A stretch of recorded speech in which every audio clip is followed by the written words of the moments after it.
Bueno, como les dijo Gustavo, es un gusto estar con ustedes compartiendo estas clases. Hoy vamos a tratar de ver, entre hoy y probablemente el lunes que viene, un tema que es bastante extenso en sí mismo, que es la introducción a la simulación. En esta asignatura, el tema de simulación es un tema central, fundamental en sí mismo, y está íntimamente ligado a un tema previo que supongo yo que ustedes ya vieron, y si no ya les van a dar sus docentes en algún momento, que es toda la parte de modelos y el concepto de lo que es un modelo, sobre todo un modelo matemático, un modelo computacional, y todo lo que tiene que ver con sistemas, con teoría de sistemas. Ustedes saben que la teoría de sistemas es, más allá de la teoría, es un concepto que es importante tenerlo siempre a mano, siempre presente, porque fundamentalmente hay dos enfoques posibles sobre la teoría de sistemas. Uno es el de la teoría general de sistemas y otro es el de la teoría clásica de sistemas. Y los modelos de simulación, con los cuales nosotros vamos a trabajar, forzosamente son modelos sistémicos, o sea, son sistemas en sí mismos que describen sistemas mucho más completos y dinámicamente.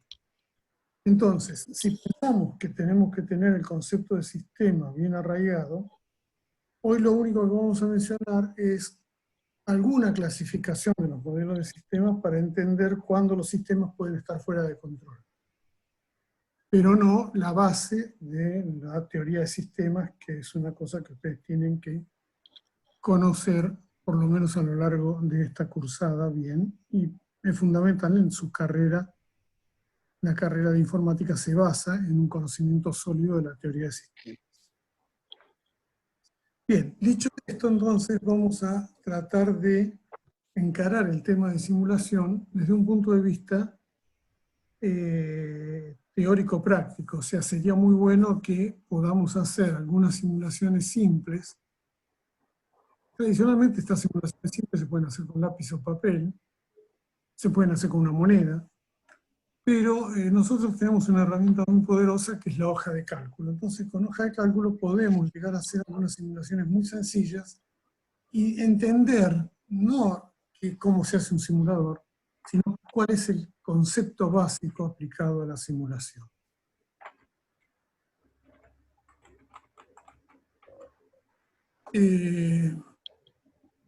Primero vamos a ver la definición de Shannon sobre qué es una simulación.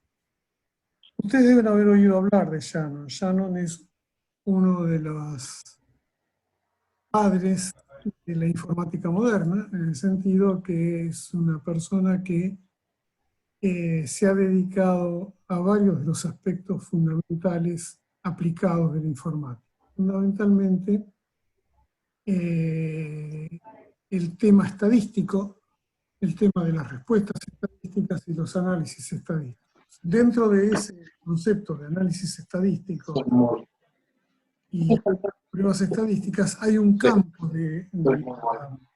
Perdón, hay alguien que tiene un micrófono abierto, le ruego por favor que cierren los micrófonos, porque si no tenemos idas y vueltas. Decía, dentro del campo de todo lo que es seguridad informática, está la criptografía. Y Shannon es una de las personas que trabajó más fuertemente en análisis criptográfico desde el punto de vista estadístico en términos modernos. Antes de eso estuvieron Turing y varios otros que han hecho contribuciones no solo importantes, sino que son las únicas, fundamentales, digamos. Y Shannon es uno de estas personas que, más contemporáneo, de esta época, más actuó en términos de seguridad. Dentro de esos trabajos que hizo Shannon está la definición, todo el enfoque de simulación. Y ustedes se preguntarán qué tiene que ver la criptografía y la simulación entre ellas. Bueno, es muy simple. Lo vamos a ir viendo en unos minutitos nomás, se van a dar cuenta que hay una relación muy estrecha entre las dos cosas. Y por ahora nos vamos a quedar con esta definición que ustedes tienen en la pantalla, que es la definición de Shannon, ¿no? Entonces, es una definición simple, muy sencilla, y acá se ve que aparecen los dos términos que yo les mencioné hace un momento. El término modelo, por un lado, y el término sistema, por el otro.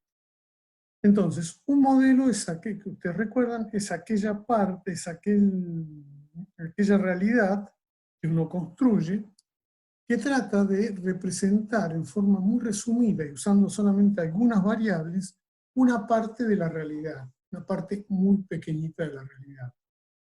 Recuerden lo que ustedes ya deben saber, que un modelo es un autito de juguete o una muñeca que tiene una nena, cuando éramos chicos las dos cosas, y no representan todo un ser humano ni todo un auto, sino la parte que al chico le interesa aprender. La forma, el color del autito, la ropita y el pelo y los ojos de la muñeca, y punto. Con eso, digamos, ya tenemos un modelo. Los modelos son sencillos o muy complicados, depende de qué tipo de realidad queremos entender. Los sistemas, por otro lado, son aquellas colecciones de objetos, como ya lo sabemos desde antes, que tienen funciones y comportamientos frente a estímulos que están orientados a un objetivo en común. Ustedes saben que desde ese punto de vista esta definición es muy amplia y que tenemos, digamos, complejidades mucho más grandes. Pero por ahora nos quedamos con esto. Entonces, cuando uno quiere entender mediante un modelo cómo funciona un sistema, y ese sistema es demasiado inasible o demasiado complicado para entender, en función de lo que nosotros estamos buscando, esa complicación, entonces ahí surge la necesidad de construir un modelo sistémico que se llama simulador. El simulador entonces nos va a representar, va a ser un modelo en sí mismo que nos va a representar cómo se comporta un sistema frente a determinados estímulos.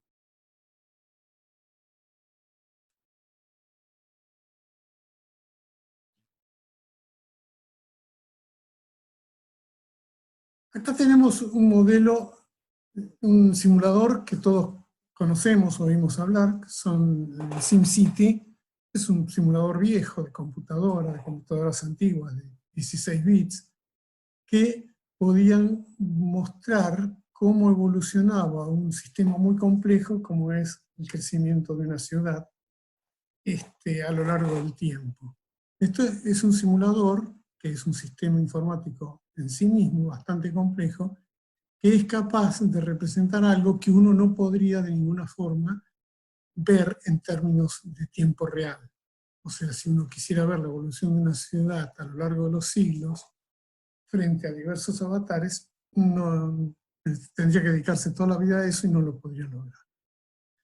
Acá hay un simulador visto por dentro, un simulador matemático, lógico, físico, mecánico, que es la cabina de mando de un Boeing 737, no, perdón, de un Airbus 310,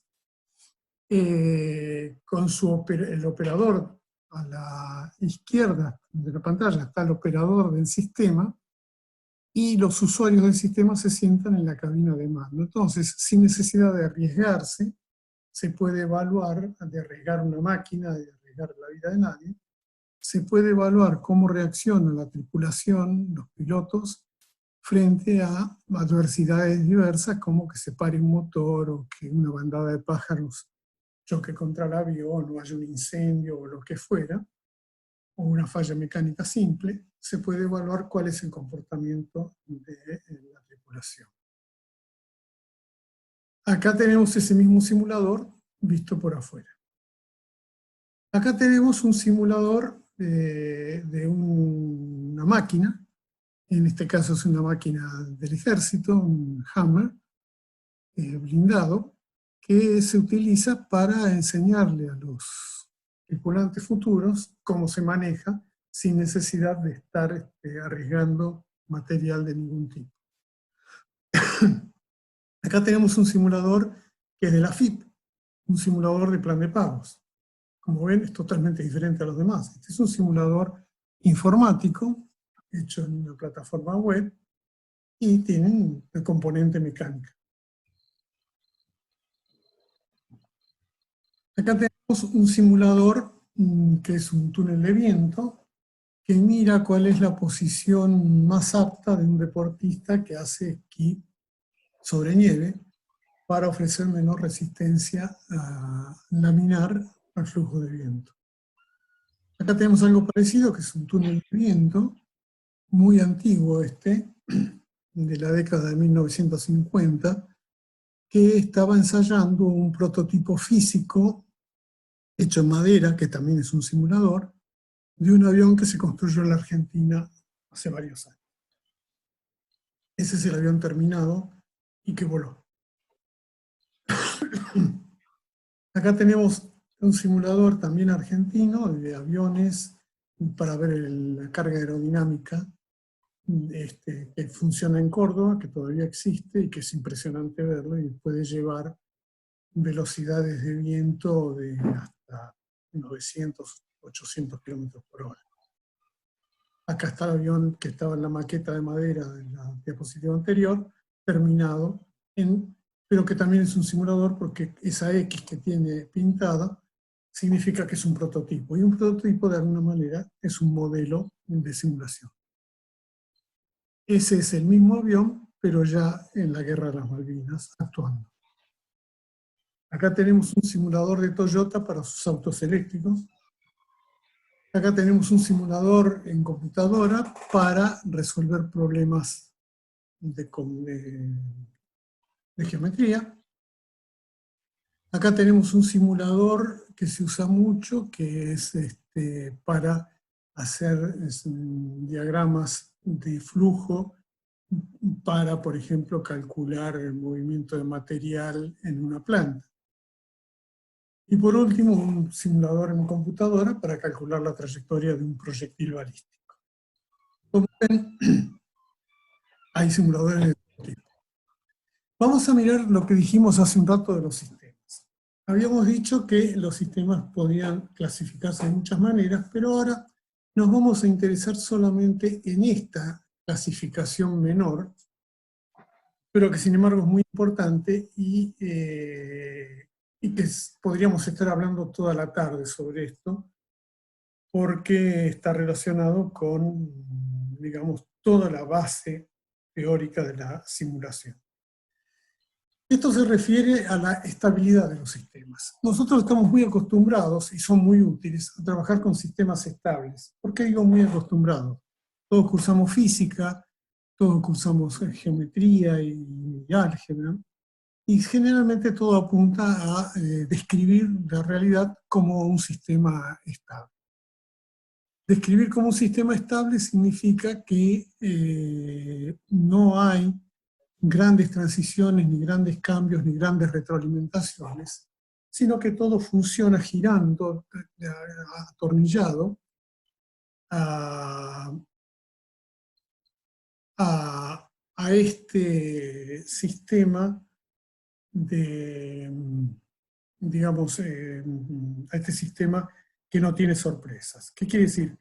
Se reconoce que hay un atractor y que todo esto está sujeto a ese atractor. Entonces, para entender de qué estamos hablando, probablemente sea muy fácil dar un ejemplo que tenga precisamente un atractor muy visible. El sistema planetario, el sistema solar. El sistema solar tiene un atractor, que es el Sol. Y todos los planetas, por las leyes de Newton, las leyes de Kepler, cumplen un rol de girar establemente alrededor del atractor, mediante órbitas. Con esta descripción nosotros podemos usar una cosa muy simple y predecir todo lo que va a pasar en el futuro y todo lo que pasó para atrás, simplemente haciendo unos cálculos muy sencillos y no va a haber allí ningún tipo de cambio ni de sorpresa a lo largo del tiempo. O sea, si bien este sistema físicamente es exactamente igual a lo que está puesto en la diapositiva, o sea que tienen una posición orbital y tienen un atractor, no todos los sistemas estables tienen esa forma de órbita, sino que significa que va a haber algo que los mantiene estable e indefinidamente siempre en la misma posición y con las mismas respuestas ante los mismos estímulos. Son sistemas que no tienen sorpresa.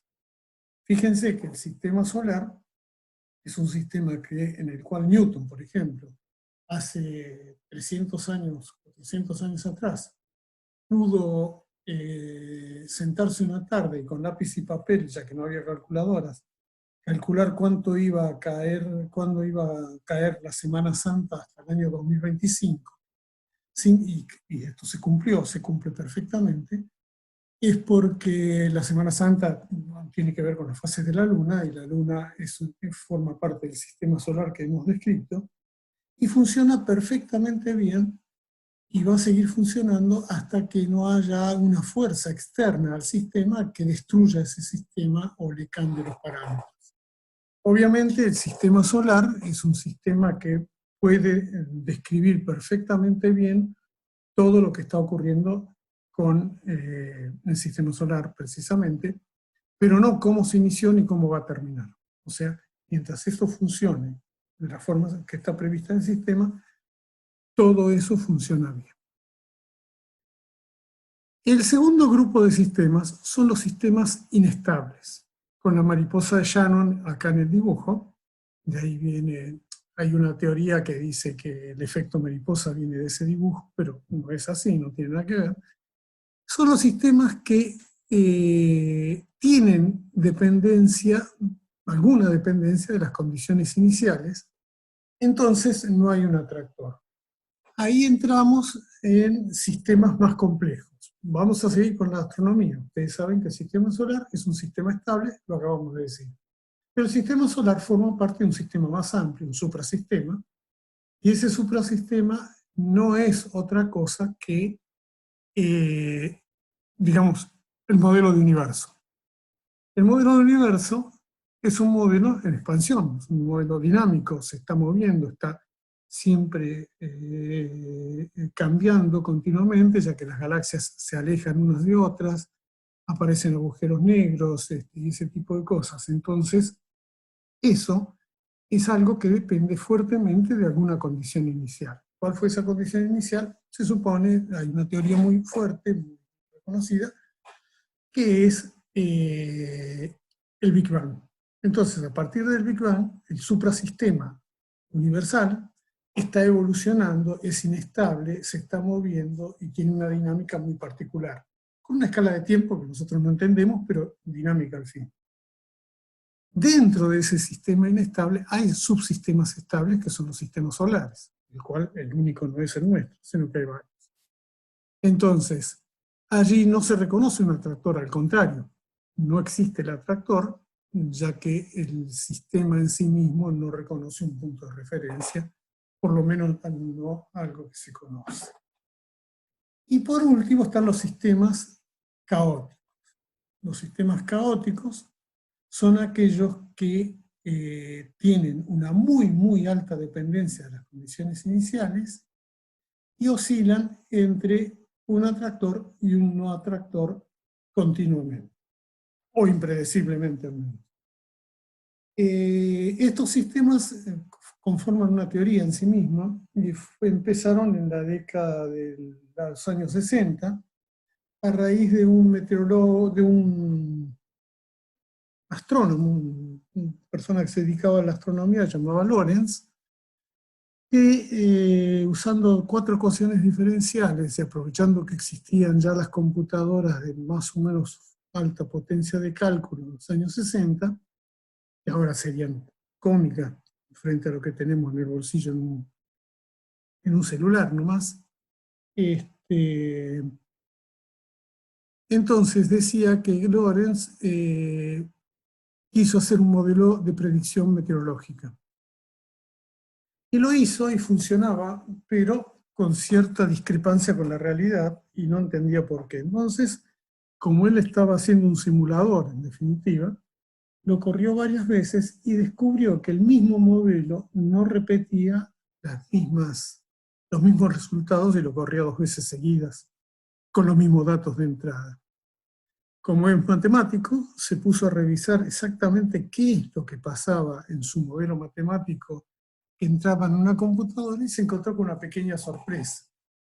La sorpresa es que él, para hacer las series de datos que cargaba en el modelo, usaba una impresora de matriz de puntos en esa época, y esa impresora consumía papel, obviamente, y como tenía poco ancho de papel para escribir las columnas de números, redondeó las cifras a 4 decimales. Y en realidad él estaba trabajando con 8 decimales. Ese redondeo de 4 decimales le cambiaba totalmente los resultados de las corridas de los modelos. Entonces, ahí se dio cuenta de que había una alta dependencia de las condiciones de los datos que él cargaba inicialmente. Entonces se puso a pensar que en realidad cualquier modelo matemático que él hiciera sobre predicción de la atmósfera iba a depender de condiciones iniciales que no se sabía exactamente cómo iban a ser medidas. Ni se podían medir todas. Entonces se acordó de un viejo proverbio chino que decía que el aleteo de una mariposa puede provocar un tifón, y lo parafraseó eso y dijo, este es el efecto mariposa que hace que cualquier variación muy chica que tengamos en el principio nos va a producir un resultado totalmente diferente e inesperado. Para entender qué quiere decir esto, yo voy a dar 2 ejemplos muy simples. Uno es tirar una moneda. Se supone que cuando uno tira una moneda va a haber una probabilidad exactamente igual de que caiga cara o que caiga seca. Entonces se dice que ese es un hecho vinculado con el azar. Es totalmente impredecible de qué manera va a caer una moneda, aunque sí se sabe con qué probabilidad va a caer de un lado o del otro.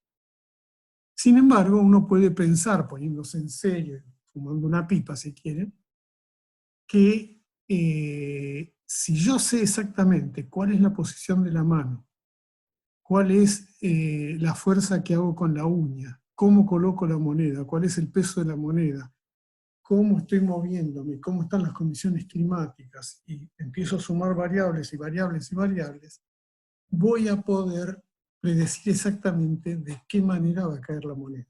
Se dan cuenta que es totalmente absurdo, que no se podría poner de ninguna manera todos esos datos en una computadora para predecir cómo va a caer, mucho menos se podría verificar si ese resultado es cierto. Y de todas formas, una pequeña diferencia en cualquiera de todas esas cosas, un error de carga o un número mal leído o una medición o la imposibilidad de medir algo, volvería a hacer que esto sea impredecible. Esa es la idea básica de lo que quiere decir caos. No quiere decir que caos sea un desorden total, sino que es la ausencia de la posibilidad de hacer un orden. El otro ejemplo que doy es un ejemplo que está vinculado con las mariposas también. Es un cuento de Ray Bradbury. Ray Bradbury era un autor de ciencia ficción, o de ficción nomás, que vivió en la década del 50 y 70 y que tiene muchas novelas muy conocidas como Crónicas Marcianas, Fahrenheit 451, etc., que escribió un cuentito que se llamaba El lejano ruido de un trueno, que contaba una expedición al pasado que hacían unos cazadores, cuidando de no tocar nada,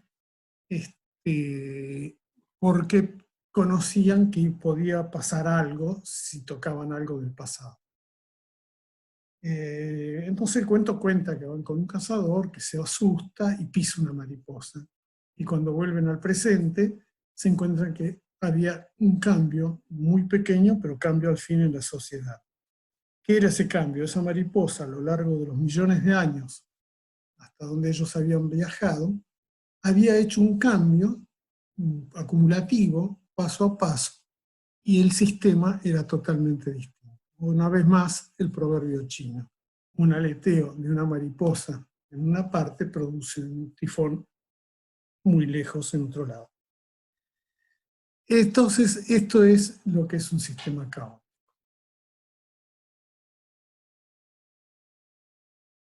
Los atractores, entonces, son fundamentales para nosotros. ¿Sí? Lo podemos dividir en dos grupos. Atractores simples y atractores extraños. Dentro de los simples tenemos entonces los sistemas estables e inestables y los extraños caóticos. Extraños es cuando uno de ninguna forma puede llegar, y esto es lo que describió Shannon, a describir cómo es exactamente y cómo funciona un atractor extraño. Y esto es lo que hay que tener en cuenta cuando uno empieza a construir modelos y a predecir comportamientos, porque nosotros, en nuestra profesión, como informáticos, digámoslo así, por decirlo de alguna manera, vamos a recibir muchas veces encargos de construir simuladores, muchas veces sin darnos cuenta que lo estamos haciendo, y otras veces vamos a usar simuladores.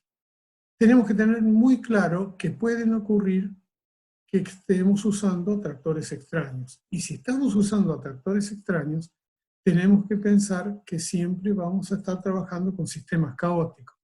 Y si vamos a trabajar con sistemas caóticos, lo más importante es tener presente cómo vamos a tratar los resultados desde el punto de vista estadístico.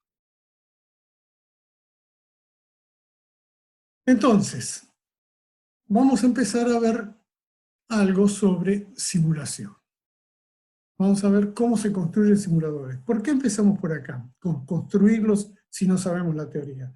Porque a medida que vamos queriendo hacer simuladores, y que puede ser que ustedes puedan hacer alguno ya hoy mismo, nos vamos a dar cuenta qué cosas necesitamos y cómo funciona un simulador que esté bien construido. Entonces, bueno, acá vamos a hablar de los términos en sí mismos, ¿no? Los trabajos de Student para determinar la variable t y los trabajos de von Neumann para lograr un simulador de la distribución de neutrones en una bomba atómica son los que dan origen a las herramientas más importantes de la simulación en computadora. Si bien simulación ahora se relaciona casi estrechamente con computadora, no es así. La simulación puede ser de cualquier otra manera, puede ser física, matemática en papel, con cartas, con lo que ustedes quieran. Los dos padres de la simulación actual en computadora están relacionados con Student y con von Neumann. Bueno, con von Neumann está casi todo relacionado en esta vida, con el método de Monte Carlo. Y vamos a tratar de entender de qué se tratan estas cosas.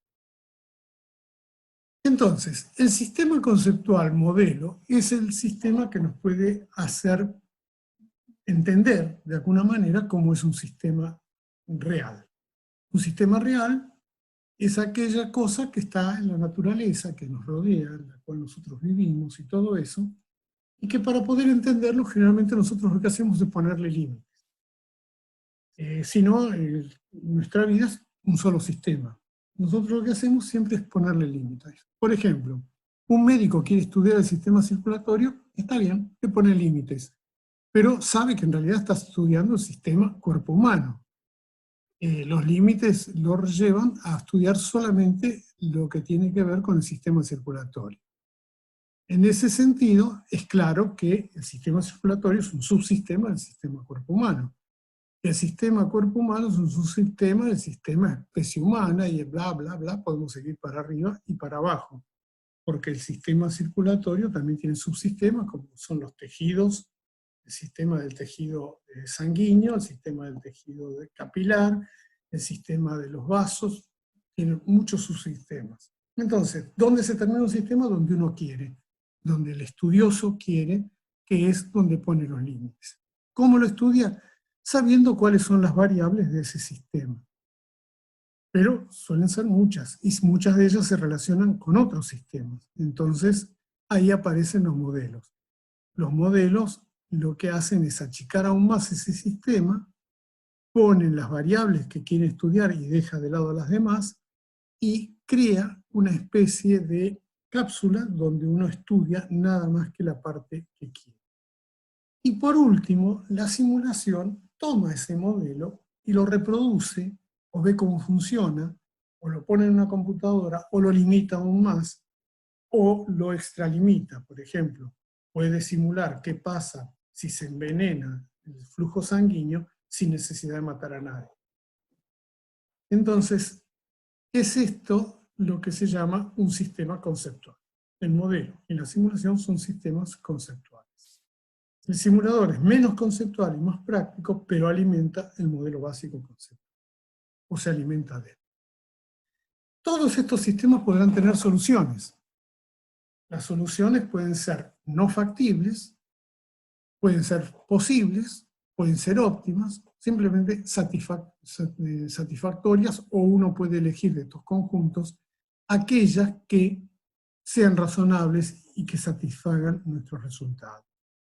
Nunca se puede esperar que un simulador dé exactamente la realidad, pero por lo menos uno tiene que saber con qué probabilidad es capaz de producir esa realidad. Y eso es importante. Lo otro que es importante es que nunca en un modelo y nunca en un simulador vamos a tener solución a nada. En el sentido que usamos siempre la palabra simulación, solución.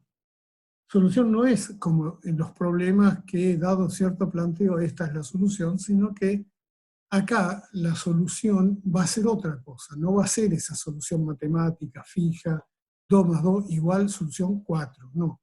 Nosotros vamos a tener elementos para poder tomar decisiones. Por eso esta asignatura se llama también toma de decisiones, porque los simuladores nunca nos van a decir haga esto. Nos van a decir qué probabilidad hay de que si nosotros hacemos tal o cual cosa, podamos obtener tal o cual resultado. Nada más que una probabilidad, nunca una realidad. Ahora cuando hagamos el primer ejercicio, ustedes van a ver qué es lo que yo les digo. Entonces, los modelos que nosotros construimos en matemática van a tener dos elementos básicos, parámetros de entrada y parámetros de salida. Entonces, como dijimos que no hay soluciones, tampoco hay resoluciones. Entonces, no va a haber la posibilidad de resolver un modelo, sino de usar el modelo. Y usar, en los términos que usamos nosotros en computación, va a ser correr el modelo. Entonces, cuando corremos el modelo, vamos a tener parámetros de salida frente a parámetros de entrada que pusimos. Ven acá aparece lo de Shannon. Si los parámetros de entrada no están firmemente determinados, los parámetros de salida van a ser diferentes. Si tenemos mucha sensibilidad a los parámetros de entrada, entonces vamos a tener divergencias en la salida. ¿Qué es lo que debemos estudiar? ¿Qué relación hay entre esas divergencias de entrada y las divergencias de salida? Por lo que tanto, no tenemos soluciones. Tenemos aproximaciones, tenemos métodos de partida para poder estudiar esas relaciones que hay entre divergencias o las relaciones que hay entre métodos de entrada y métodos de salida. Entonces, un modelo nosotros lo podemos hacer para una computadora, lo podemos hacer físicamente, podemos hacer cualquier tipo de modelos que ustedes hayan visto, un lápiz y papel, un modelo de estequiometría, los químicos, un modelo prototípico como los aviones, en fin, todo ese tipo de cosas. Entonces, con ese modelo o con un simulador que represente ese modelo, nosotros podemos representar qué es lo que va a ocurrir con ese objeto que estamos estudiando, si pasa el tiempo o si pasa las circunstancias, si hay azar, como dicen las diapositivas. Entonces, los modelos de simulación nos van a servir para poder entender una parte del sistema, o poder entender todo el sistema, cómo funciona, poder comunicarnos, poder explicarle a otro qué es lo que está pasando, qué es lo que puede pasar, o qué es lo que podemos esperar, poder, como dijimos en las diapositivas al principio, entrenar a la gente, darle instrucción, predecir, como quiso hacer Lorenz con la meteorología, o experimentar. ¿Qué pasa con tal cosa si ocurre, si hacemos tal otra?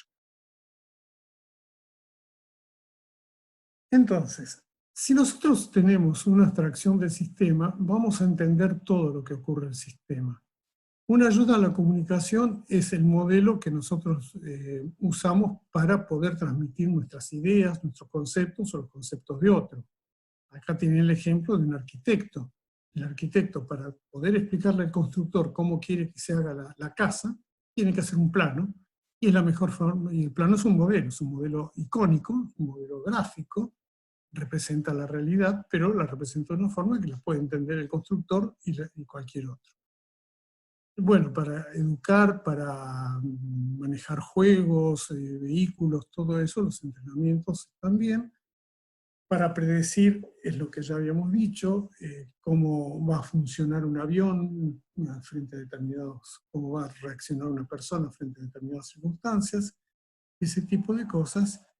Y por último, una ayuda a la experimentación, que son los modelos que van a ser modelos controlados. Uno puede, como hizo von Neumann, puede predecir cómo va a funcionar una bomba atómica sin hacer explotar una bomba atómica. Después le hicieron explotar igual, pero antes de eso estaba la duda si no iba a volar el planeta entero. Era una reacción en cadena. Von Neumann, haciendo los modelos de distribución de neutrones, supo que si bien era una reacción en cadena e incontrolable, tenía un límite, y con eso pudo construir una bomba atómica. Entonces, los propósitos por los cuales queremos construir un modelo van a ser básicamente, funcionalmente, dos descriptivos y los prescriptivos. Describirlo para entender un sistema, y prescriptivo para predecir o saber cómo funciona un sistema. Y acá viene lo interesante, las etapas de la simulación. ¿Y por qué nosotros ahora, al construir, vamos a ver que estas etapas las hacemos naturalmente? Es como las etapas de la división de dos cifras. Había un algoritmo que nos enseñaron de chiquito que después nunca más lo pensamos, siquiera aprendemos a hacerlo de memoria. Esto es lo mismo. La etapa más importante es primero saber qué es lo que queremos hacer. Es lo más importante. ¿Qué objetivo tenemos? ¿Cuánto va a costar eso? ¿Qué beneficios vamos a tener? ¿Qué nivel de desagregación? O sea, cómo vamos a separar las variables, qué restricciones tenemos, qué límites físicos, qué imposibilidades y qué posibilidades. Obviamente, si uno quiere saber un modelo de cómo se va, no sé, a caer un lápiz desde una mesa, prácticamente el modelo ya está hecho, digamos, ya está hecho el modelo, lo hizo Newton en su momento, pero un simulador para eso prácticamente no tendría sentido, salvo para jugar o para aprender a hacer simuladores.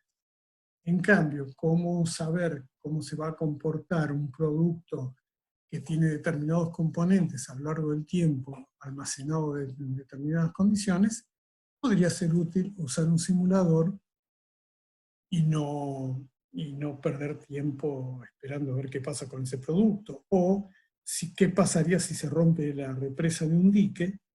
Es mucho más sencillo hacer un modelo matemático, por más caro que este sea, que romper el dique. Una vez que uno puede identificar el problema y puede tener la necesidad del modelo y puede saber el tamaño del simulador que quiere hacer, la complejidad del simulador y las herramientas que va a usar, entonces tiene que limitarlo. Acuérdense que no hay objeto en el universo que esté aislado. Si bien hay sistemas cerrados, porque uno los usa en la naturaleza, son prácticamente imposibles de utilizar, de encontrar. Entonces, nosotros sí vamos a hacer un sistema cerrado. Si uno quiere estudiar la represa que se rompe, va a dejar nada más que uno o dos parámetros importantes, o subsistemas, como es la altura del lago, la resistencia del material, la resistencia de los basamentos y todo eso, y la geografía de lo que hay del otro lado, y se va a olvidar de la posición de la Luna en ese momento, o de si hay un sismo o alguna otra cosa que en ese momento no interesa, aunque el sismo puede interesar para saber si se rompe o no. Entonces, siempre hay que buscar cuáles son el límite. En general, esos límites se establecen mediante la técnica de usar subsistemas y saber de cada subsistema sus comportamientos. Nosotros podemos llegar a tener un sistema bastante bien, razonablemente bien puesto, y con subsistemas que son simplemente cajas negras, que sabemos que si se entra de determinada manera, se sale de determinada manera, y no importa cuál es, qué es lo que pasa en el medio. Entonces, tenemos que tener presente acá lo que dijimos al principio, todas las clases de modelos que hemos visto, y repasar eso para entender totalmente. Entonces, para construir un simulador, básicamente, estos son los pasos que tenemos que hacer. Primero, identificar el problema, limitarlo al sistema. Segundo, escribir el modelo, saber qué datos necesitamos, cómo se construye.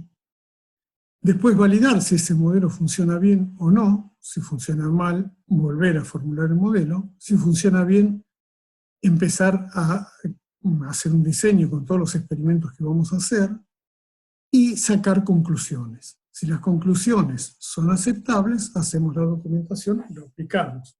Aceptable quiere decir un tratamiento estadístico, un análisis completo, una evaluación total, y si están dentro de los márgenes de las predicciones, si los resultados son razonables, y si son inaceptables, volvemos a formular el modelo, todo el ciclo. Entonces, acá nos encontramos que hay varias representaciones, formas de representar los modelos de simulación. Esto van a tener ustedes suficiente bibliografía como para verlo. Las más utilizadas son los diagramas de Forrester, los diagramas de influencia. Y acá vamos a hacer un pequeño diagrama de influencia muy sencillito para un sistema que comparte un solo procesador, ¿sí? Tenemos un solo procesador y 3 usuarios.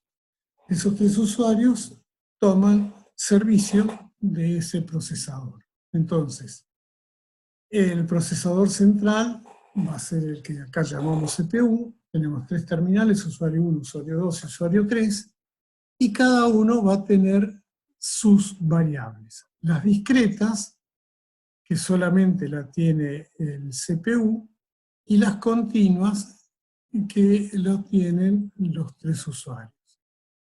El usuario 1 va a tener un grado de uso, que puede variar entre 0 y 1, y un grado de completamiento de la tarea solicitada al servidor, que va a variar entre 0 y 1. Y así el usuario 2 y el usuario 3. Mientras tanto, el CPU va a tener una variable discreta que va a ser la carga del servicio. Entonces, la carga de servicio va a ser, tiene un solo usuario, 2 usuarios o 3 usuarios simultáneamente pidiéndole servicio. El usuario 1 tiene las cargas de completamiento según la fracción de uso que le dio a cada uno de las tareas, y el grado, que es la tasa de cumplimiento que tiene asignado cada uno de los usuarios. Este es un diagrama de influencias, un diagrama de completamiento simple, sencillo, pero que ven que es bastante gráfico. Obviamente va a haber un diagrama de estos para cada uno de las etapas, de los estadios del simulador que nosotros queremos. Después está la simulación de sucesos continuos y sucesos discretos. Entonces, en general, lo que vamos a tener es sistemas discretos que se representan con cambios en estados de instantes determinados, y los sistemas continuos que generalmente se representan con ecuaciones diferenciales, como las que yo les comenté de Lorentz, para predecir el cambio en el tiempo del clima. Entonces, por ahora nosotros vamos a mirar los sistemas discretos. Por ejemplo, un modelo de colas. nosotros tenemos un sistema de un servidor y varios clientes, y queremos usar las medidas representativas de largo de cola, L, o tiempos medios de espera. En estos casos vamos a tener momentos en que se producen cambios en el sistema, y esos cambios en el sistema se producen en instantes que se llaman sucesos. Esos sucesos pueden ocurrir porque hay un reloj, ya lo vamos a ver enseguida, o porque hay un evento, un acontecimiento, por ejemplo, llega un cliente. Entonces,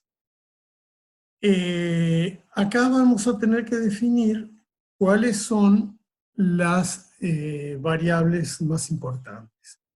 Por supuesto, la variable más importante es cuánto tiempo va a durar la simulación. Nosotros no podemos tener un simulador que ande siempre porque necesitamos resultados. El tiempo de funcionamiento de un simulador va a corresponderse con un tiempo real que representará un tiempo virtual, que es el tiempo que estamos analizando el sistema. Por ejemplo, queremos saber el largo de la cola de un servidor que está atendiendo a tres usuarios, entonces tenemos que decir cuánto tiempo vamos a hacer que ese servidor funcione. 1 hora, 2 horas, 3 horas de la realidad, que en nuestro simulador pueden ser unas milésimas de segundo, pero tiene que reproducir ese tiempo de simulación. Tenemos que llevar una contabilidad, o sea, cuántas veces ocurrieron los sucesos, y después, en cada instante, cada vez que ocurre un suceso, llevar una contabilidad de cómo quedó el estado del sistema. Volvamos al sistema de colas que yo estaba definiendo. Tenemos un servidor que está esperando clientes, llega un cliente, eso es un suceso. ¿Qué ocurrió? La cola no se incrementó porque sigue estando en 0, no había ningún cliente, llegó uno y fue derecho al servidor. Pero si en ese instante llega otro cliente más, es otro suceso, entonces ya la cola cambió y el panorama, o sea, la descripción del sistema es distinto. Tenemos un sistema con un cliente que está siendo atendido y otro que está en espera. Y tenemos que averiguar cuánto tiempo transcurrió entre una cosa y la otra, y así sucesivamente. Para eso necesitamos un reloj. Todos los simuladores necesitan un reloj. Y hay dos formas de usar el reloj: sincrónicamente y asincrónicamente. La que nosotros generalmente vamos a usar es asincrónica. ¿Qué diferencia hay entre una y otra? La sincrónica es un reloj que está funcionando, está orientado a intervalos, y el reloj es el que manda. O sea, el reloj avanza y yo le digo, bueno, pare cada tantos segundos, cada tantos minutos, cada tantos días, cada tantos años, y dígame qué es lo que está ocurriendo en ese momento en el sistema. Acá hay que tener cuidado porque si yo no elijo bien el lapso de tiempo delta t con cuidado, puedo tener dos resultados distintos. Uno, que el reloj está andando mucho tiempo, entonces me describe el estado de un sistema y después de delta t el estado del mismo sistema, y entre medio pasaron muchas cosas y el reloj no me las describió. O al contrario, tengo un delta t tan chico que me va mostrando sistemas que no cambian y estoy perdiendo ciclos y ciclos y ciclos y ciclos de simulación sin que pase nada. Entonces hay que tener mucho cuidado cuando uno elige un delta t, y es delicado usar de motor un reloj. Al contrario de eso, la simulación asincrónica, el reloj trabaja en segundo plano, o no le damos bolilla. Lo que dispara el simulador es el suceso. Llegó un cliente, entonces ahí sí describo todo el sistema cuando llegó un cliente y me fijo el reloj, miro qué hora es. Entonces lo que dispara, lo que mueve el simulador es el suceso y no el reloj. Acá tenemos un grafiquito, dos grafiquitos, donde se ve cuál es la diferencia entre los dos simuladores. Por un lado, tengo el inicio del reloj, se verifica si llegamos al final, se incrementa el reloj en delta t, se miran los datos, si ocurrió un suceso se cambia el estado, se vuelve a verificar si llegamos al final, si no, seguimos avanzando el reloj, hasta que termina, o sea, se verifica la condición de final y se presentan los resultados. A la derecha tenemos el otro simulador, el asincrónico. Se verifica la condición de final, si no, avanza el reloj hasta el siguiente suceso, o sea, el reloj sigue avanzando hasta que pasa algo. Pasó algo, cambió el estado del sistema, se registran los datos y así sucesivamente hasta llegar al final. Como ven, la diferencia es sutil, pero importantísima. Entonces ahora llegó la hora de que nosotros simulemos algo. Vamos a simular un evento totalmente impredecible y aleatorio, que es tirar una moneda y averiguar si cae cara o seca. Ustedes me dirán, ¿para qué queremos averiguar eso si sabemos que en el 50% de los casos va a caer cara y en el 50% de las veces va a caer seca? Sin embargo, agarren una moneda, si quieren, tírenla 2 veces seguidas y vean qué pasa, porque por ahí les cayó 2 veces cara, 2 veces secas, o una vez cara y una vez seca, como dice la teoría. Pero están las 3 probabilidades. Probabilidad no es lo mismo que lo que va a ocurrir. Usar Excel. Ustedes se dirán qué dice en esta pantalla y vamos a ir descifrándolo, ¿sí? Tirar una moneda cara o seca, ya eso entienden lo que quiere decir, así que vamos a seguir de ahí para adelante. Lo que vamos a hacer con Excel es una cosa muy sencilla. Vamos a generar un suceso. Vamos a generar un suceso que tiene que ocurrir de acuerdo con cierta probabilidad, pero que tiene que ocurrir aleatoriamente. Entonces, vamos a usar una función de Excel que se llama aleatorio, que es la primera que está aquí, marcada e iluminada. ¿Sí? A ver, yo voy a mirar en el monitor si se ve bien. Sí. Entonces, ustedes lo que tienen acá es la función aleatoria. Tenemos mucho para hablar de esta función. Parece tan chiquitita, tan simple, tan fácil de escribir, pero hay mucho para hablar. Tanto que llevo una clase completa a explicar qué es un número aleatorio. Supongo que será el lunes que viene. Por ahora vamos a partir de con algunos resúmenes. Generar un número aleatorio en cualquier programa de computación es primero un término muy común y segundo significa que vamos a obtener un valor imposible de predecir. La palabra imposible va entre comillas, imposible de predecir, que tiene una distribución uniforme. Entonces, si ustedes leen este primer renglón, que yo les marqué acá, dice todo esto que yo acabo de decir. Vamos a generar un número aleatorio, por ejemplo, 0,2363, por ejemplo, es un número que yo puse de cualquier manera, que va a tener una distribución uniforme entre 0 y 1. Y acá viene el término que tenemos que explicar. ¿Qué quiere decir distribución uniforme entre 0 y 1?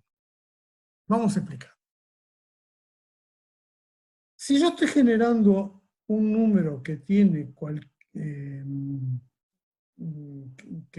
que tiene, digamos, cualquier posibilidad de salir, que no puedo predecir, lo tengo que generar de acuerdo con una distribución de probabilidad.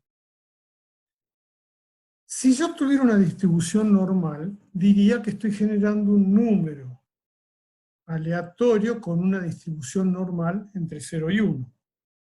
Pero ya ahí ya no sería aleatorio. ¿Por qué? Porque hay una alta probabilidad de que salga el número medio de la distribución normal que estoy usando. Entonces, si yo quiero usar una distribución normal entre 0 y 1, la media de la distribución normal entre 0 y 1 es 0,5. Entonces, tendría un 50% de probabilidad de que saliera el 0,5. Entonces, eso ya no sería aleatorio, sería un número volcado a una distribución de probabilidad y con más facilidad saldría 0,5 que, por ejemplo, 0,00. En cambio, la distribución uniforme es aquella que cualquier número que obtenga tiene exactamente la misma probabilidad de ocurrencia que cualquier otro número que obtenga. O sea, todos tienen la misma distribución. Si yo tengo 1.000.000 de números para sacar de una distribución uniforme, cualquiera de esos números va a tener una millonésima de probabilidad de salir que cualquier otro. ¿Qué ejemplo conocen ustedes de esto? Por ejemplo, tienen siempre los dados. Un dado tiene una distribución de probabilidad uniforme. Cualquier número entre el 1 y el 6 tiene un sexto de probabilidades de salir, independientemente de cuántas veces se tira. Una moneda tiene un 50% de probabilidades de salir cara y un 50% de probabilidades de salir seca. Es uniforme. La ruleta tiene 36 números, cada uno de los cuales tiene un 36avo de probabilidades de salir, si la ruleta anda bien. Y así sucesivamente. El dado es si el dado no está cargado y la moneda si la moneda no tiene fallas. Entonces, eso es lo que quiere decir una distribución uniforme. Entonces, Excel tiene un generador de números aleatorios que se llama aleatorio. Después vamos a ver qué es, que en realidad no lo tiene solamente Excel, sino que lo tiene Windows, tiene otro, Linux tiene otro, Visual Basic tiene otro, y así sucesivamente. Y vamos a ver qué diferencias hay entre ellos. Por ahora sabemos que Excel tiene este generador de números aleatorios. Entonces, si yo escribo, si uso el generador de números aleatorios y escribo, por ejemplo, la función aleatorio, vean lo que ocurre. Uso la función aleatorio y cierro paréntesis. Entonces, que son las casualidades, ¿qué es lo que ocurrió? Se generó un número aleatorio. Ese número aleatorio es absolutamente volátil. Ustedes se acuerdan que Excel trabaja de la siguiente manera. Cada vez que cambia el contenido de una celda, Excel tiene que examinar todas las celdas de la hoja de cálculo y a veces del libro completo para ver si no hay alguna celda por ahí que hace una referencia a la celda que acabamos de cambiar. Entonces, lo que hace técnicamente es recalcular toda la hoja. Si yo, por ejemplo, escribo acá el número 5, Excel tiene que averiguar si este número 5 tuvo algo que ver con todo lo que está en la pantalla. ¿Qué va a hacer? Va a recalcular toda la pantalla. Por lo tanto, fíjense qué pasó con el número aleatorio que acabo de cargar. Cambió. Se fue a 0,07. Si ahora borro el número 5, otra vez Excel tiene que ver qué pasó con esto y volvió a cambiar el número aleatorio. Quiere decir entonces que cada vez que pasa algo o aprieto la tecla F9, Excel va a cambiar el número aleatorio. Pero, ojo, esto no siempre es así. Yo también puedo escribir la función aleatorio y en vez de pulsar Enter para cerrar la función aleatorio, pulsar la tecla F9. Si pulso la tecla F9, me va a aparecer un número aleatorio que ahora no va a cambiar más. Fíjense, yo ahora escribo el número 5 de arriba y no cambia más. Borro el número 5 de arriba y no cambia más. Entonces, si bien la función aleatorio es totalmente volátil, yo lo que pude hacer es fijarla usando, en vez de Enter o de las flechitas para salir de la flecha, usar la tecla F9. Entonces ahí me encuentro con un número aleatorio fijado por mí. Esto puede ser útil o no. Ya vamos a ver en qué casos puede ser útil y en qué casos nos da lo mismo. Otra función de Excel es la función aleatorio entre. Esta función es una función que me va a dar un número aleatorio entre dos valores, un valor mínimo y un valor máximo. Por ejemplo, yo acá puse la función aleatorio entre 20 y 200 y me da un número cualquiera entre 20 y 200. ¿Qué característica tiene este número cualquiera? Que es entero, es discreto, no es decimal, y además tiene límites distintos de 0 y 1, y eso es muy útil. ¿Cómo se usa esto? Vamos a ver aquí mismo, donde habíamos puesto el anterior. Ahora borro el valor que estaba fijado y pongo aleatorio entre, y escribo 20, punto y coma, 200, enter. Y me dio 190, ¿sí? ¿Qué pasa si pongo un 5? Me cambió. ¿Qué pasa si borro el 5? Me volvió a cambiar. Entonces, es volátil también y también la puedo fijar con F9 como en el caso anterior. Y por último, si yo necesito números decimales, puedo usar esta función que está más acá más abajo, que es usar la función aleatoria original y ponerle el límite máximo menos el límite mínimo multiplicado y a ese producto sumarle 20, que es el límite mínimo. Entonces acá obtengo una función muy parecida a la anterior, pero que ahora tiene números decimales, o sea, no es discreta, sino que es continua. Estas son las tres maneras, no son las tres maneras, son tres de las maneras que tiene Excel de usar los números aleatorios. Hay una cuarta, pero por ahora la vamos a dejar. Entonces, haciendo un breve resumen, yo tengo un número aleatorio, volátil, con distribución uniforme, tengo la posibilidad de generar un número aleatorio entero entre dos límites, y tengo la posibilidad de usar un número aleatorio decimal entre dos límites cualquiera. ¿Para qué quiero usar eso? Para simular el tirar la moneda. Voy a borrar todo esto que está acá, por lo menos una parte, y voy a hacer lo siguiente.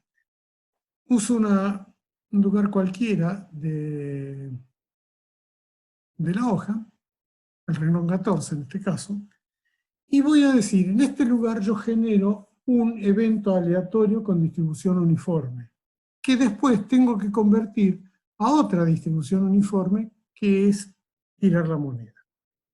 Entonces, uso la función que recién acabamos de mencionar, aleatorio, y la completo. Generé un número aleatorio. No lo quiero fijo, no me interesa, esto va a ser bailar mucho, va a bailar entre números, pero no nos importa. Esta distribución aleatoria no nos sirve para nada, porque una moneda no se parece en nada a 0,588606, y menos a cualquier otro número que pueda aparecer. Entonces lo que vamos a usar es, generamos el suceso y ahora convertimos el suceso, y ahí viene lo que ustedes ya van a conocer después como método de Monte Carlo, convertir esta distribución uniforme entre 0 y 1 en una distribución que a nosotros nos interese. Nos interesa que siga siendo una distribución uniforme. ¿Por qué? Porque una moneda tiene la misma probabilidad de salir cara o seca, pero que no va entre 0 y 1, sino que va entre cara y seca.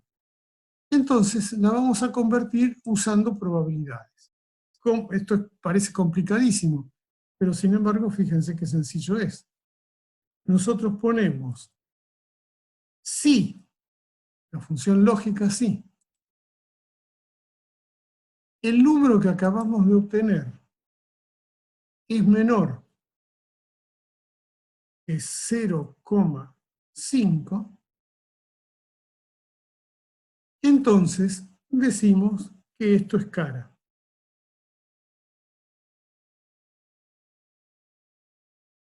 De lo contrario, decimos que esto es seca. Seca está mal escrito, vamos a escribirlo bien. Ahí está. Entonces, fíjense, si el número es menor que 0,5 es cara, si el número es mayor que 0,5 es seca. Entonces vamos a probar distintos números. Perdón.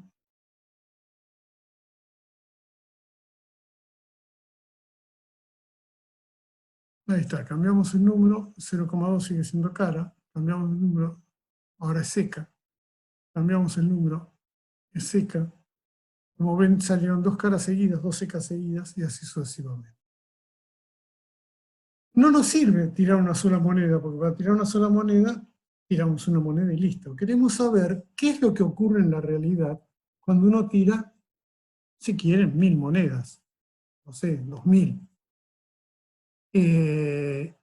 Entonces, lo que vamos a hacer es construir un simulador para muchos eventos. Nosotros acá tenemos ya construido un simulador que es para tirar una sola moneda. Y este simulador funciona. Yo voy pulsando la tecla F9 y cada vez que pulso la tecla F9 cambia el número aleatorio. Entonces, cada vez que tiro la moneda me va pasando algo. No me sirve eso porque yo quiero hacer una contabilidad. Quiero saber si realmente, si uno tira 1000 monedas, hay un 50% de probabilidad de que salga cara o seca, o qué es lo que ocurre. Entonces, lo que voy a hacer es iluminar estos dos elementos y estirar hacia abajo. Yo ya tenía hecho el problema antes, pero yo voy a estirar hasta donde quiera, qué sé yo, hasta que me aburra. Lo hago a mano para que ustedes vean lo que estoy haciendo. Ahí estoy llegando al número 1000. Ahí llegué a un número parecido. Listo. Ahí tiré 1000 monedas. Tiré 1000 monedas. ¿De qué me sirve esto? Ahora tengo que hacer una contabilidad, tengo que hacer un cálculo de qué es lo que ocurrió. Primero voy a contar cuántas monedas tiré. Entonces voy a poner número de eventos. Y acá en esta celda pongo la función contar.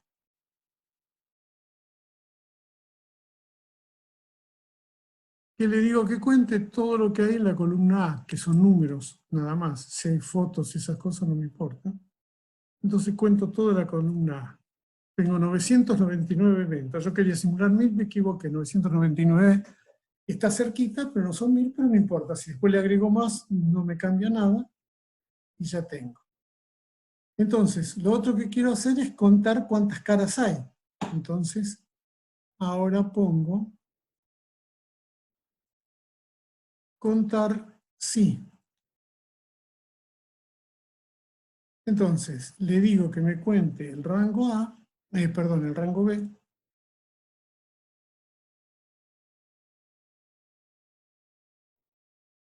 y lo que quiero saber es si son caras.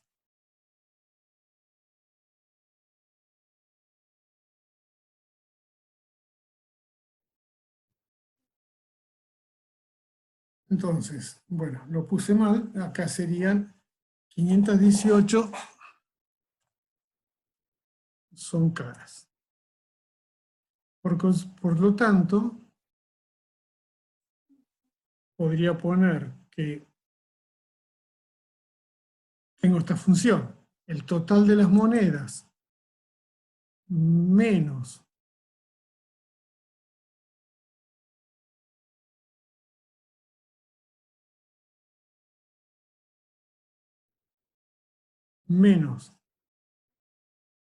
las 500, las que conté acá, van a ser secas.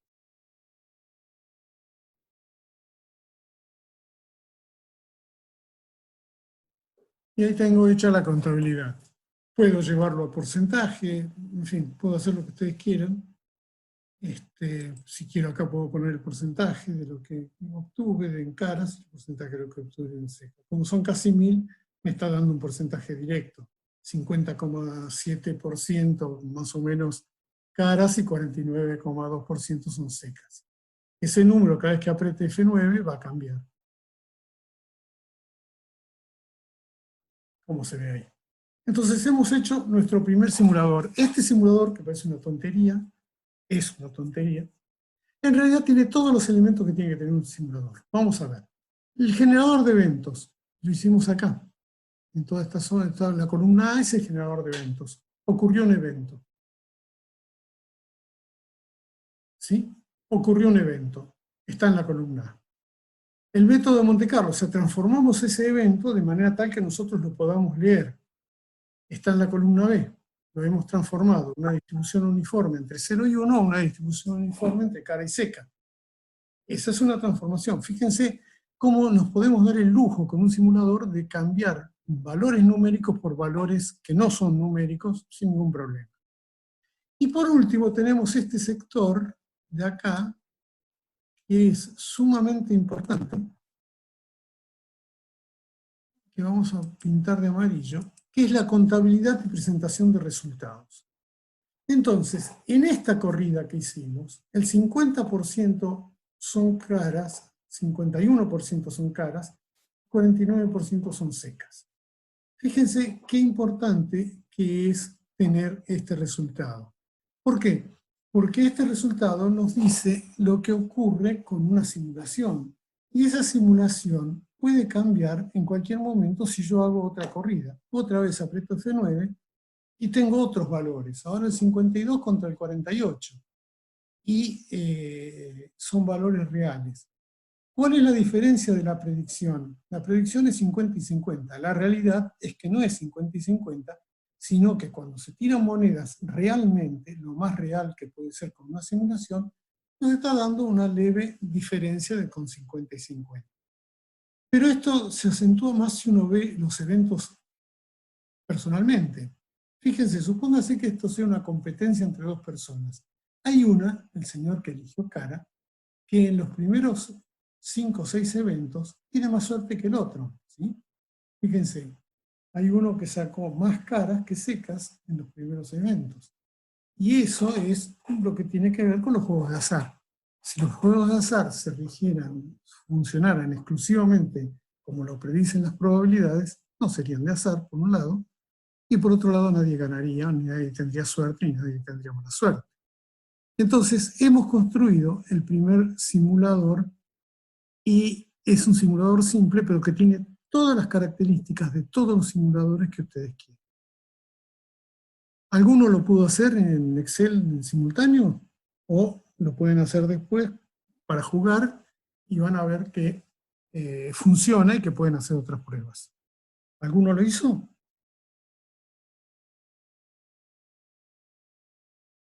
Nadie. Bueno.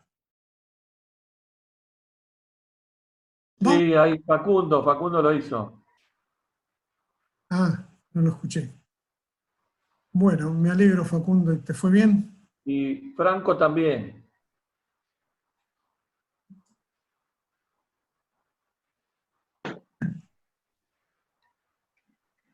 Ah, acá veo el chat. No, no me apareció. Todo bien. Facundo, Franco, perfecto, sin problemas. Bueno, me alegro mucho y pruébenlo y van a ver que se le va perdiendo el miedo a toda la parte de uso de estadística y todo eso. Hay un problema con la estadística. Trabajar con simuladores, ya lo van a ver ustedes, es trabajar con estadística. Pero trabajar con Excel hace muy fácil y muy entendible la estadística que nos costó tanto hace un tiempo atrás. Van a ver que lo importante de la estadística no es el cálculo estadístico, de encontrar los indicadores y todo eso, sino la interpretación, saber entender a qué se refiere la estadística. Eso ya lo vamos a ir viendo en el transcurso del curso, tanto con Esteban como con Verónica, ya ustedes se van a dar cuenta que ese es el kit y cómo va a funcionar. Bueno, a ver, vamos a hacer otro simulador. Vamos a hacer un simulador que yo ya lo tengo preparado acá.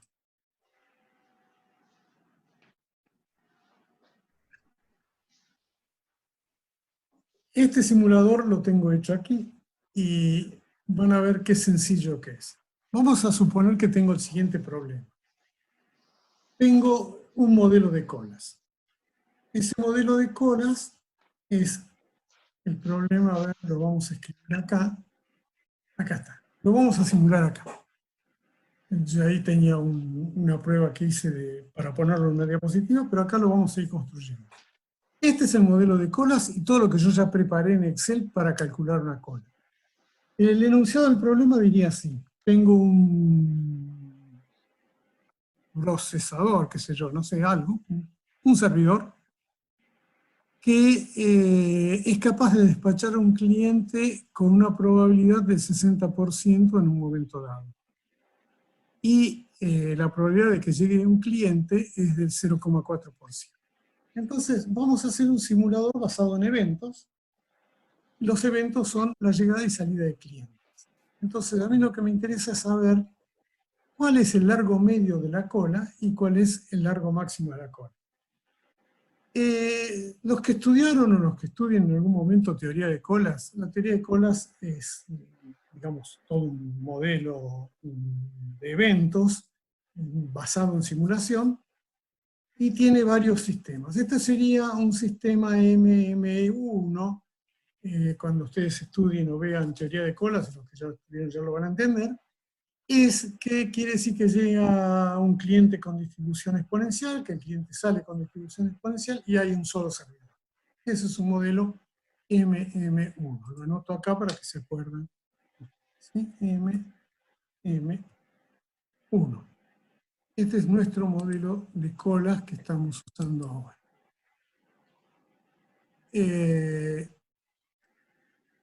Entonces, vamos a hacer el modelo más simple, más sencillo, que es mirar lo que ocurre cuando llega un cliente, cuando se va un cliente, y qué pasaría si llegan 20 clientes. En el texto que nosotros les vamos a dar, este modelo está resuelto de dos maneras. Uno es a la vieja escuela. La vieja escuela era simular con una tabla de números aleatorios y un lápiz y un papel. O sea, uno se genera 100 números aleatorios que representan la entrada, 100 números aleatorios que representan la salida, y entonces lo que hace es mirar, elegir cualquiera de esos números aleatorios, ponerlo en la entrada, mirar qué probabilidad tiene, qué número es, y así ir poniendo los números. Por ejemplo, yo tengo una tablita que tiene 100 números aleatorios, todos entre 0 y 100, por ejemplo.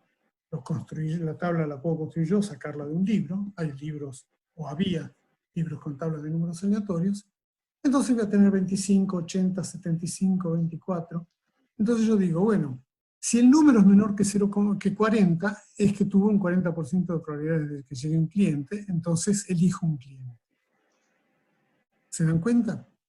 Si el número es, entonces esa es la tabla que yo usé para la entrada. La tabla de salida, si el número es menor que 60, entonces es que se funde. Acá vamos a hacer aproximadamente lo mismo, pero usando Excel, mucho más simple. Vamos a generar un número aleatorio que represente las llegadas. Acá GNU. L significa generar un número aleatorio que represente las llegadas. Y acá generar un número aleatorio que represente la salida. Entonces, en esta columna vamos a generar el evento. ¿Qué vamos a hacer? Vamos a generar 100 eventos nada más, para no hacer lo otro de 1000.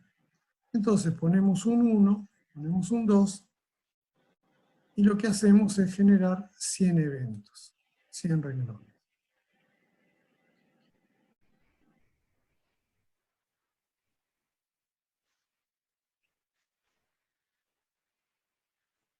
Siempre.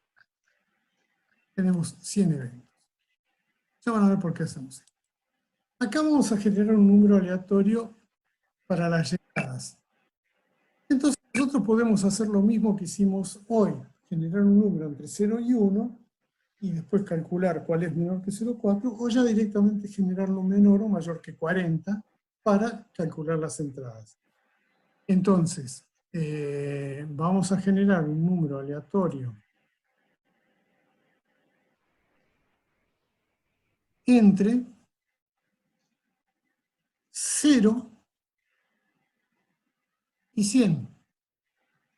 Y solamente vamos a elegir a aquellos números que sean menores que 40. ¿Sí? Entonces acá ponemos si este número, perdón, me olvidé el paréntesis, si este número es menor que 41,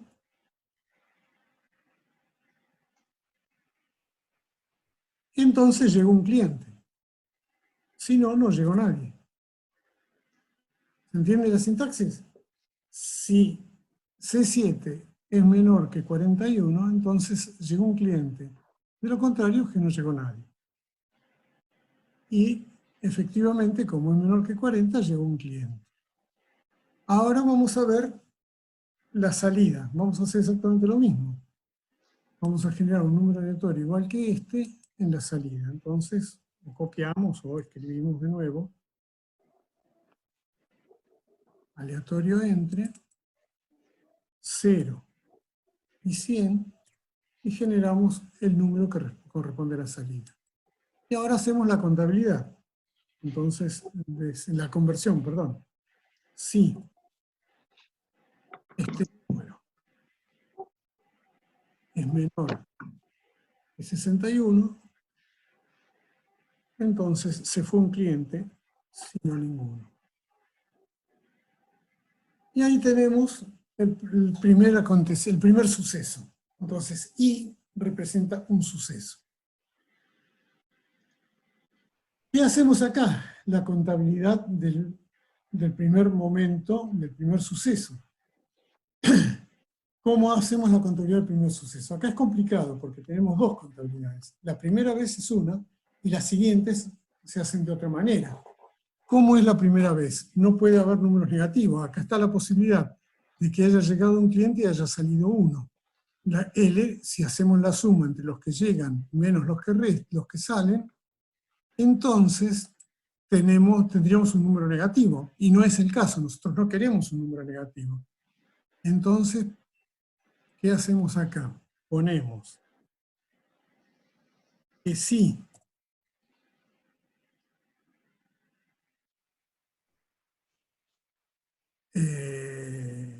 vamos a hacer directamente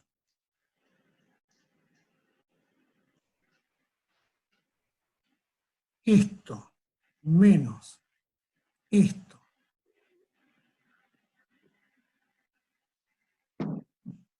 es menor que 0, entonces va a 0. De lo contrario, hacemos la resta de las entradas y las salidas. O sea, va de 7 menos la salida. Acá tengo un problema de paréntesis. Vamos a poner acá un paréntesis. Acá otro paréntesis. Y por último acá cerramos el paréntesis. Entonces la función que usamos es esta. Si la entrada menos la salida da negativo, entonces usted tiene que usar la entrada menos la salida. Perdón, si no da negativo, tiene que usar la entrada menos la salida. O sea, 1 menos 0 sería en el caso de que entrara un cliente. 5 menos, nunca puede ser distinto, ¿no? 1 menos 0 o 1 menos 1. Pero nunca 0 menos 1. ¿Se entiende? Fui bastante confuso. Entiéndame, hace 2 años y pico que no doy clase, por ahí no voy a hacer todo lo claro. Entonces, vamos a probar si esto funciona haciendo varias corridas de este solo renglón. Acá tenemos, entró un cliente, no salió ninguno, quedó uno y escribió 1. Vamos a probar otro. Acá entró un cliente, salió 1, entonces quedaron 0 en la cola. Acá vamos a probar otro más. Lo tengo. Acá tenemos un caso que hubiese dado negativo y le prohibimos que diera negativo. Entonces, la primera parte de la contabilidad dio bien. Lo que yo les dije es que este problema tenía el cálculo del largo de la cola era diferente el primer renglón de los demás. Vamos a hermosear un poquito esto para que se vea mejor. Ahí está. Bueno, ahora vamos a hacer el segundo renglón. Toda la primera parte, menos el largo de la cola, lo podemos pasar hasta el segundo renglón sin ningún problema. Lo que cambia acá es la contabilidad.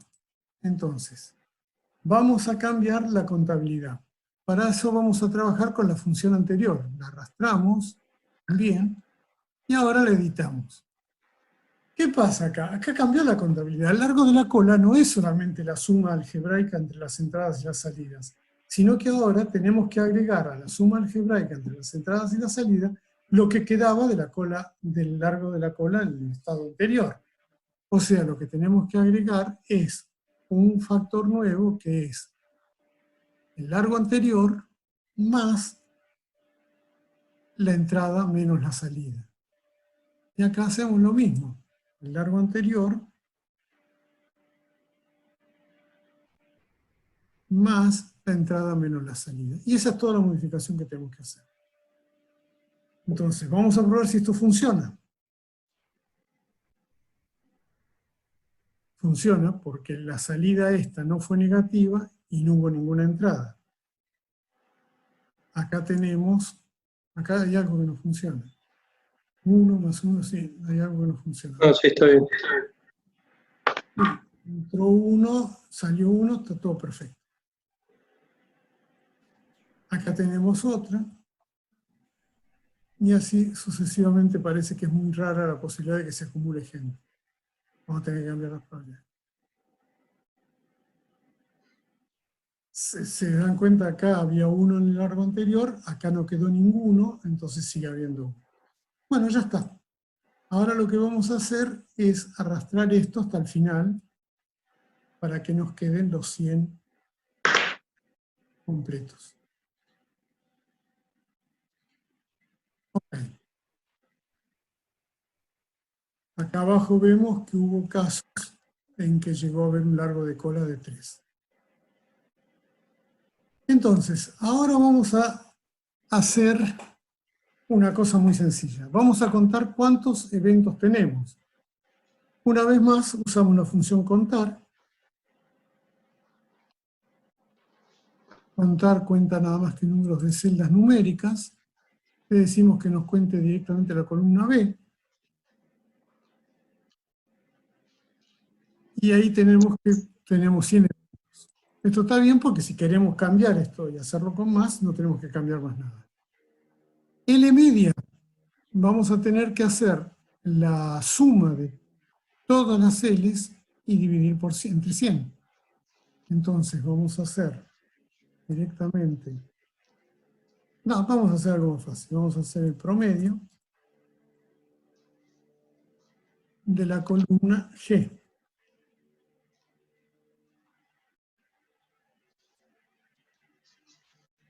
Nos da 0,45.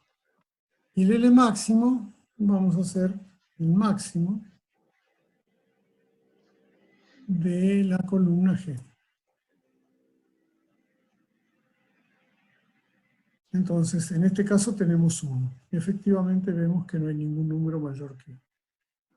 Con diferentes corridas vamos a tener diferentes resultados. Hago con F9, hago diferentes corridas.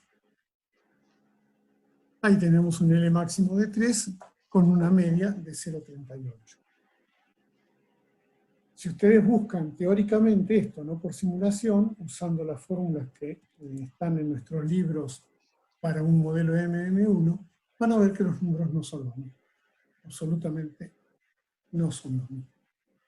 Entonces, acá tenemos otro simulador que hemos podido hacer rápidamente y simplemente con un cliente, con un sistema de clientes, entradas y salidas. Como ven, los dos simuladores son similares, pero tienen diferencias muy importantes. Las conversiones de probabilidad. Y tenemos la ventaja de que simplemente cambiando un valor podemos cambiar la probabilidad. Por ejemplo, aumentar mucho la probabilidad de un cliente para la llegada o disminuir la probabilidad de salida de un cliente. Acuérdense, para los que lo saben y para los que no lo saben se los digo, que en teoría de colas no está permitido que la probabilidad de salida sea más chica que la probabilidad de entrada. En ese caso sería una cola explosiva. La ventaja de usar este simulador y no un modelo matemático de colas es que este nos daría un resultado, aunque el resultado fuera preocupante. Porque esto es un simulador y admite que eso existe. La teoría no. Bueno, como ven, hemos usado Excel para construir dos simuladores. A partir de acá pueden construir cualquier tipo de simulador, simplemente teniendo la forma de ver cómo lo llevan a la práctica. Si llegan a usar el lenguaje de macros de Excel, y cuando digo Excel estoy usando también Calc, son exactamente iguales, entonces ustedes pueden simular cualquier cosa. Bueno, volvemos a la presentación con diapositivas.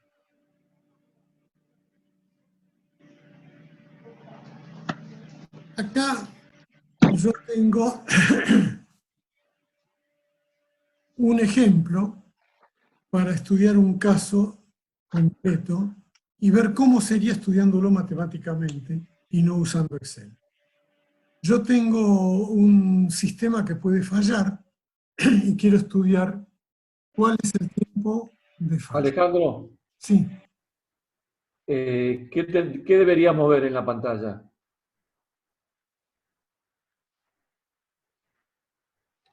¿Me escuchás? Ah, perdón. Tenés que compartir de nuevo. Sí, tengo que compartir de nuevo. Salir de...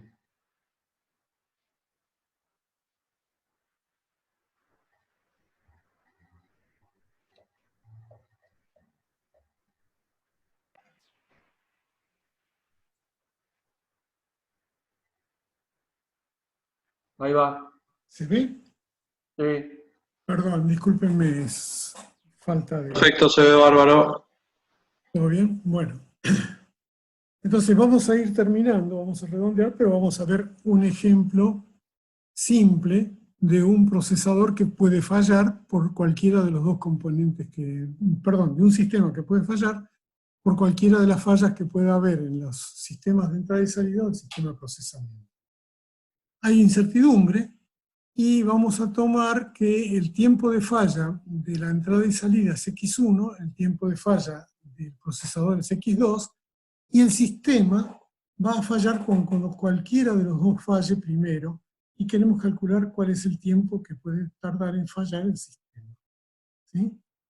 Vamos a ver cómo se hace esto para calcularlo en forma teórica, en forma matemática.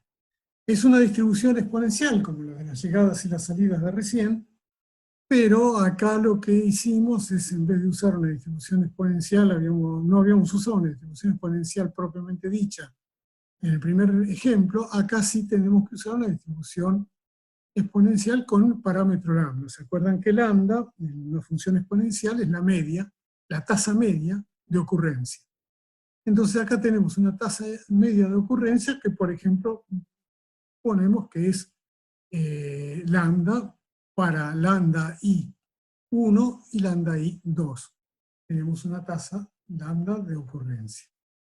Entonces la función exponencial va a ser e a la menos lambda por el evento, y de eso vamos a elegir cuál es el evento, el evento es el tiempo, T1 y T2, mínimo para calcular el tiempo de falla del sistema.